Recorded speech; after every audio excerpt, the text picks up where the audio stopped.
Hello friends, good morning. Sorry, good morning না, good afternoon. কারণ তখন বেলা 12টা 10-15 হয়ে গেছিলো যখন আমি বাড়ির থেকে বেরিয়েছি। আর আজকে যাচ্ছি হচ্ছে, তোমার দাদাভাই অনেক দিন ধরে বলছে চলো চলো চলো, আর আমাদের সময় হয়ে উঠছিল না যে যাব। তো কোথায় যাচ্ছি বলো তো? আমরা যাচ্ছি ধর্মতলায় ডেকার্স লেনে। আর ডেকার্স লেন মানেই তো হয়তো অনেকেই জানো, অরুণদার হোটেল হচ্ছে খুবই ফেমাস একটা মানে হোটেল, যেখানে খাবারের দামও ভীষণ রিজনেবল প্রাইস আর টেস্টটাও অসাধারণ। তো অনেক দিন ধরে ভাবছিলাম যাওয়া হচ্ছিল না, ফাইনালি আজকে যাচ্ছি ওনার আর কি হোটেলে। তো যদি দেখা হয় ওনার সাথে, অবশ্যই ওনার সাথে কথা বলবো। তো চলো তোমরা দেখতে থাকো ভিডিওটা, আর কেমন লাগলো অবশ্যই কিন্তু জানাবে। আর এটা হচ্ছে আমার টিটাগড় ক্রস করছি আমরা ভেবেছিলাম কি আরেকটু আগে বেরোবো, তো যেহেতু সময় হয়নি, ছোট বাচ্চা থাকলে আর কি যা হয় একটু লেট হয়ে যেতে হয়, এর জন্য আমাদের একটু লেট হয়ে গেছিলো যেতে যেতে। অলমোস্ট আমাদের তো 2টোর কাছাকাছি হয়ে যাবেই। তো যাই হোক, ওনার হোটেল শুনেছি নাকি 4টে পর্যন্তই খোলা থাকে, এর বেশি খোলা থাকে না। তো এই যে আমরা দেখো অনেকটা চলে এসেছি, এটা আই থিঙ্ক এসপ্ল্যানেডের কাছাকাছি আমরা চলেই এসেছি, আর বেশি দূর নয় এসপ্ল্যানেড থেকে। তো এই যে বিল্ডিংটা দেখছো, এর পরেই হচ্ছে ওই ডেকার্স লেন যেটা বলে আর কি। আমি সেখানে গিয়ে শুনলাম, ওইটা আমারও জানা ছিল না জায়গাটার নাম। তো চলো দেখা যাক, অরুণদার সাথে দেখা হোক, কি কথা হয় না হয় সবটাই তোমাদের সাথে শেয়ার করব। তার আগে সবার আগে হচ্ছে গিয়ে আমাদেরকে আমাদের গাড়িটা পার্ক করতে হবে। তো গাড়িটা পার্ক করার জন্য এই যে দেখো যাচ্ছি। আর জানো, মানে আমরা ভেবেছিলাম যে টাইমের মধ্যে পৌঁছাবো, তার থেকেও লেট হয়েছে, এত পরিমাণে জ্যাম ছিল। আমাদের পৌঁছাতে অনেকটা সময় লেগে গেছে। আর এই যে আমরা গাড়ি পার্ক করেও দিয়েছি, তোমার দাদাভাই এখনও পার্ক করছে, বললো যে তোমরা রাস্তার ওই দিক দিয়ে হাঁটতে থাকো, আমি গাড়ি পার্ক করে আসছি। তো এই যে মা রয়েছে, প্রিয়াংশু রয়েছে, অয়ন রয়েছে, তাতাই আছে। তো চলো, আমরা তো ডেকার্স লেনে দেখো ঢুকে পড়েছি কিন্তু।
বাবরে, এই যে জয় মাতা,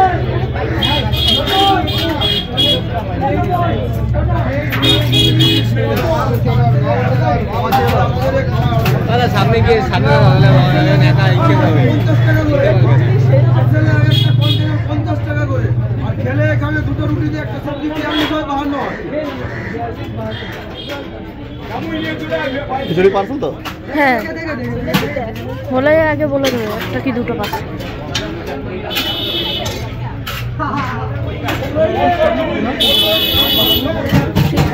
বুঝে গেলে লোকটা, সেই লোকটা তো তাকে পাবে না, তাকে এখন পাওয়া যাবে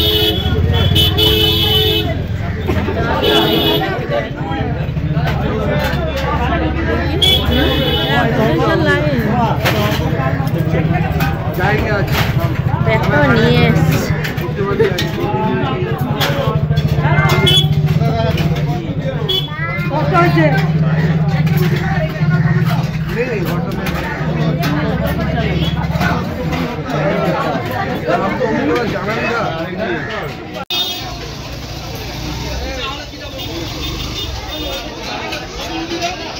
তো তোমরা দেখতে পেলে, বাপ রে বাপ, এত পরিমাণে ভিড়! ওফ, মানে খাবার নেওয়াটাই প্রচণ্ড টাফ ব্যাপার।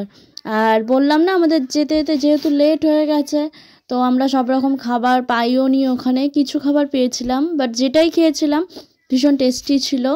আর প্রাইস তো তোমাদেরকে আগেই বললাম, ভীষণ কম দামে এখানে খাবার পাওয়া যায়। 25 টাকা 30 টাকা এরকমের মধ্যে আর কি প্রত্যেকটা থালি যে খাবার তরকারিগুলো সেগুলো পাওয়া যায়। আর এখানে এসে প্রথমে আমরা অরুণদাকে খুঁজছিলাম, তো অরুণদাকে তো আমরা পেলাম না। তো দেখা যাক পরে আবার দেখা হয় নাকি আমাদের সাথে। আর আমরা দেখো কি খাবার নিয়েছিলাম, আমরা নিয়েছিলাম নান আর হচ্ছে চানা, আর আরও কী কী ছিল সেগুলো আর ইচ্ছা করলো না খেতে, তো এই খাবারটাই নিয়েছিলাম। এটা খেয়ে আমরা বাড়ি চলে গেছি।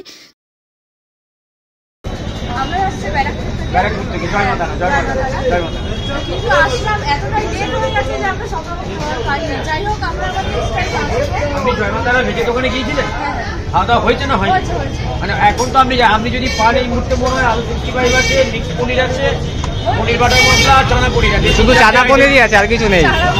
একটু চেষ্টা করবেন একদিন একটু তাড়াতাড়ি আসার জন্য। আপনি সব কিছু ঠিক আছে। ভালো থাকবেন। ব্যারাকপুরে বাসিন্দাদেরকে বলি, যদি সময় পান ডেকাসল্যান্ডে একবার ঘুরে যান। ডেকাসল্যান্ডে প্রচুর দোকান, ডেকাসল্যান্ডে প্রচুর দোকান, যেটা কলকাতাতে কিন্তু আর একটা কোনো গলিতে নেই, বা আর একটা কোনো স্ট্রিট ফুডে নেই, বা আর একটা কোনো জায়গা নেই। যে মানে ডেকাসল্যান্ড এমন একটা জায়গা যেখানে আর একটা জায়গায় নেই, আমি এইটুখানি বলতে পারি। আর ডেকাসল্যান্ডে প্রত্যেকটা খাবার, প্রত্যেকটা দোকানে, প্রত্যেকটা জায়গা, সবাইকে বলবো যে একবার অন্তত আসবেন। একদম অরুণদার হোটেল কেন ডেকাসল্যান্ড? হ্যাঁ, ডেকাসল্যান্ড অরুণদার কেন? শুধু জয়মাতারা কেন? অবশ্যই শুধু অরুণদার দোকানে গেলে হবে না। একদম ভালো খাবার, খুব টেস্টি খাবার। আমরাও ফার্স্ট টাইম আসলাম, আবার নেক্সট টাইমও আসবো। তো যাই হোক, দেখাও খুব ভালো ভালো লাগলো। থাকবেন। আসছি। জয় জয় তারা, জয় মা তারা, জয় মা তারা, জয় মা।